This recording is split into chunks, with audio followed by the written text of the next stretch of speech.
Depuis quelques semaines, une rumeur secoue les cercles politiques de Yaoundé. Une rumeur que personne n'ose confirmer publiquement, mais que tout le monde murmure. Issa Chiroma Bakary, l'ancien ministre de la Communication, préparerait un retour spectaculaire.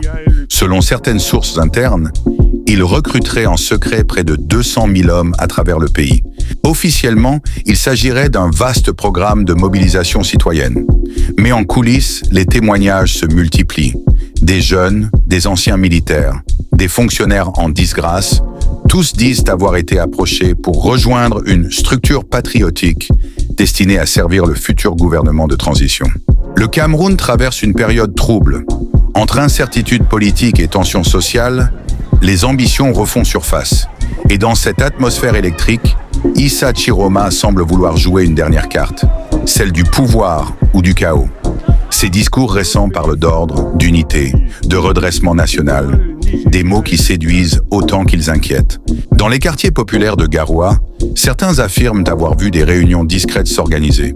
Des hommes notent des noms, distribuent des formulaires, promettent des formations et des emplois. Rien d'illégal officiellement. Mais la question plane. À quoi servira cette armée silencieuse? Au sein des services de sécurité, on observe le phénomène avec méfiance. Plusieurs rapports internes évoquent des regroupements civils inhabituels dans le nord et l'extrême nord. Les autorités restent silencieuses, peut-être parce que l'affaire touche trop près des équilibres du régime. Chiroma, lui, garde le sourire devant les caméras. Il parle de patriotisme, de jeunesse engagée, de reconstruction nationale. Mais derrière ce discours officiel, un plan se dessine. Selon des documents confidentiels obtenus par notre rédaction, ces 200 000 recrues auraient un objectif précis.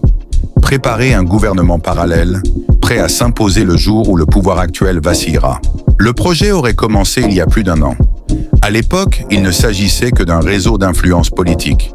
Mais face à la faiblesse du pouvoir central et aux divisions internes, Chiroma aurait décidé d'accélérer. Son but, être prêt à sauver le pays au moment où le système s'effondrera. Des réunions stratégiques se tiendraient chaque semaine à Yaoundé et Garoua. Autour de la table, d'anciens ministres, des militaires à la retraite et quelques financiers influents. Le plan porterait un nom de code, Opération Renaissance. Son slogan, le Cameroun d'abord, avant tout et contre tous. Mais cette mobilisation massive interroge. Peut-on réellement encadrer 200 000 hommes sans que l'État ne s'en aperçoive?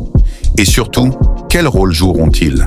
S'agit-il d'une force politique, d'un parti en gestation ou d'une milice prête à intervenir? Pour l'instant, rien n'est clair. Mais sur le terrain, les signes s'accumulent. Des centres de formation civique ouvrent discrètement. Des uniformes sans insigne circulent. Et dans certains discours de Chiroma, on perçoit une nouvelle rhétorique, celle du redressement national par l'action populaire. Si toi aussi tu veux comprendre ce que d'autres préfèrent taire, abonne-toi dès maintenant à MLCJ Décrypte, active la cloche de notification et ne manque aucune de nos prochaines révélations. Parce qu'ici, chaque jour, on éclaire l'actualité autrement. Dans les coulisses, certains affirment que le projet bénéficie de soutiens extérieurs. Des hommes d'affaires étrangers, intrigués par la possibilité d'un changement de régime, auraient promis un appui logistique et financier. Les promesses tournent autour de la reconstruction d'infrastructures et du contrôle de ressources stratégiques. Mais au cœur du dispositif, un autre nom revient souvent. Un ancien officier, discret mais influent, qui superviserait la structuration des brigades régionales. Son rôle, former les recrues à la discipline, à la communication politique et à la protection civile avancée. Une couverture parfaite pour un encadrement paramilitaire. Certains analystes y voient une stratégie de long terme. Chiroma ne chercherait pas seulement à revenir au pouvoir, il voudrait réécrire les règles du jeu. Son ambition serait de bâtir un système où l'élite traditionnelle céderait la place à une nouvelle garde patriotique, entièrement loyale à lui. Pourtant, sur le terrain, les réactions sont partagées. Une partie de la population voit en lui un patriote prêt à sauver le pays de la dérive. D'autres le considèrent comme un opportuniste habile, utilisant la colère du peuple pour servir ses propres intérêts. Les débats s'enflamment dans les cafés, sur les réseaux, jusque dans les casernes. Dans les provinces du Nord, certains gouverneurs auraient déjà été informés du mouvement. Officiellement, on leur demande de garder le silence et d'observer. Officieusement, on leur recommande de se préparer à l'après. Ces mots, lourds de sens, résonnent comme un avertissement. Le changement n'est plus une hypothèse, mais une attente. Pendant ce temps, à Yaoundé, les conseillers du palais suivent la situation avec inquiétude. Des rapports confidentiels évoquent une restructuration parallèle du territoire. L'entourage présidentiel s'interroge. Faut-il arrêter Chiroma ou l'utiliser? Car dans un régime affaibli, chaque allié potentiel devient une menace et chaque ennemi un possible successeur. Une vidéo fuite sur les réseaux.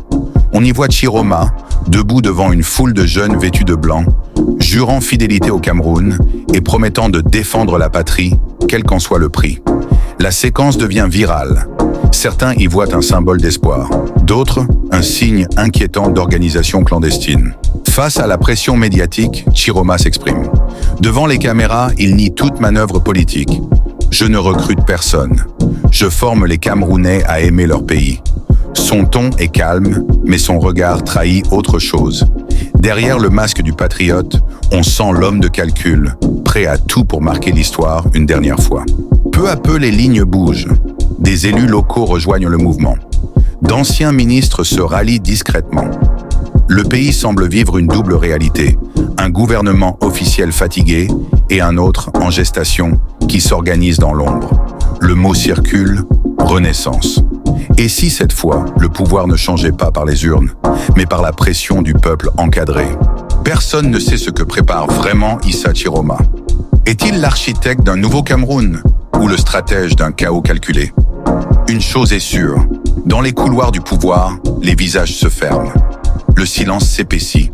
Et quelque part, entre Garoua et Yaoundé, 200 000 hommes attendent un signal. Le signal d'un nouveau chapitre, celui du Cameroun de demain.